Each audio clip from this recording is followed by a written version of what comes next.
এবং এই স্বৈরাচারী শাসককে বাংলাদেশের মতো উৎখাত করব। আজকে এই বাংলাদেশ শব্দটা উচ্চারণ করতে ইচ্ছে করছে না, কিন্তু তবুও বলছি বাংলাদেশের আপা আর আমাদের দিদি দুটো শব্দই কিন্তু এক। বাংলা অভিধান বার করে দেখবেন, আমরা যাকে আপা বলি ওরা তাকে দিদি বলে, বা আমরা যাকে দিদি বলি ওরা তাকে আপা বলে, শব্দ এক। তাই দুটোই স্বৈরাচারী শাসন। এই শাসন থেকে আমাদেরকে বেরোতে হবে, সাধারণ মানুষকে সজাগ করতে হবে।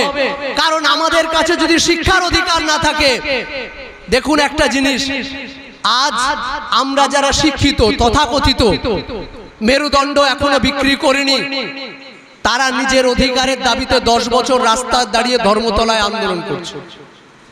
কিন্তু যাদেরকে শিক্ষা থেকে বঞ্চিত করে রেখেছে সেই মা বোন বা আমার ভাই 1,500 টাকা যুবশ্রী আর 1000 টাকা 1200 টাকার কন্যাশ্রীতে সন্তুষ্ট।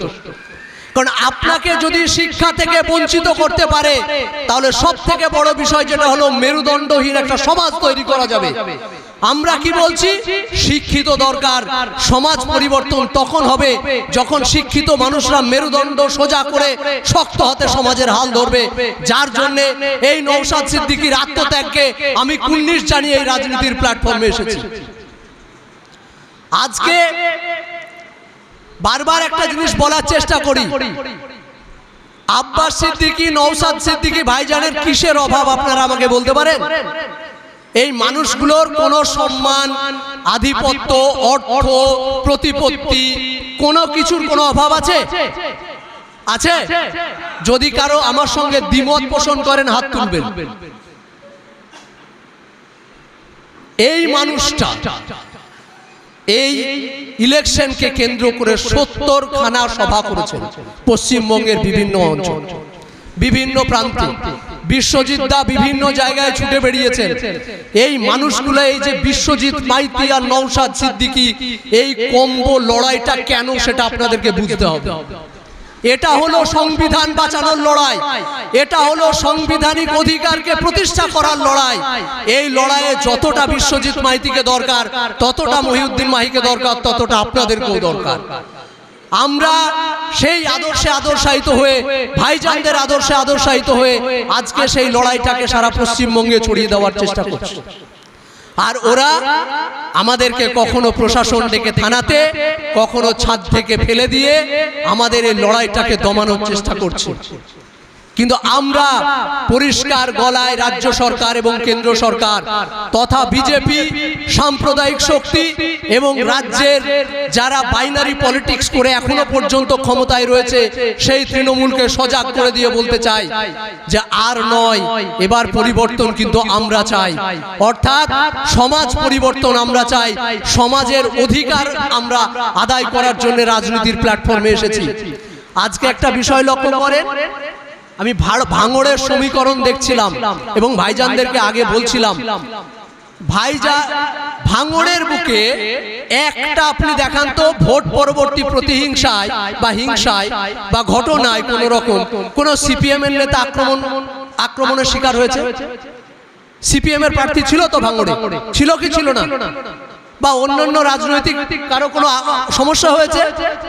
কিন্তু আমাদের যারা সমর্থক, যারা কর্মী, তাদেরকে জেলে যেতে হচ্ছে কেন?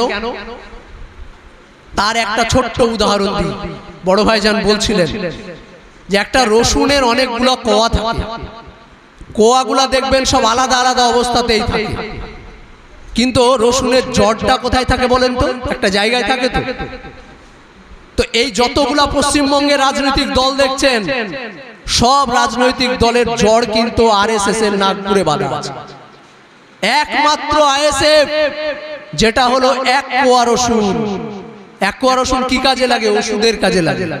তো আমরা হলাম এই সমস্ত বিষের ওষুধ, যার কারণে ওদের সমস্যা হচ্ছে আমাদেরকে নিয়ে। আর আমরা যে লড়াই নওশাদ সিদ্দিকী, আব্বাস সিদ্দিকী ভাইজানের আদর্শে আমরা শুরু করেছি, শেষ রক্তবিন্দু থাকতে সে ঢোলা হোক বা আমতা, আমরা কিন্তু এই লড়াই সারা পশ্চিমবঙ্গে ছড়িয়ে দেব। এই আমরা রক্তবীজের ঝাড়, আমরা যে লড়াই এই আমতার পতাকা উত্তোলনকে কেন্দ্র করে, এই আইএসএফ এর ঝান্ডা উত্তোলনকে কেন্দ্র করে আনিস খানকে শহীদ হতে হয়েছিল। প্রয়োজনে কাল যদি মুর্শিদাবাদের মাটিতে মহিউদ্দিন মাহিকেও শহীদ হতে হয়, আমি কিন্তু প্রস্তুত আছি।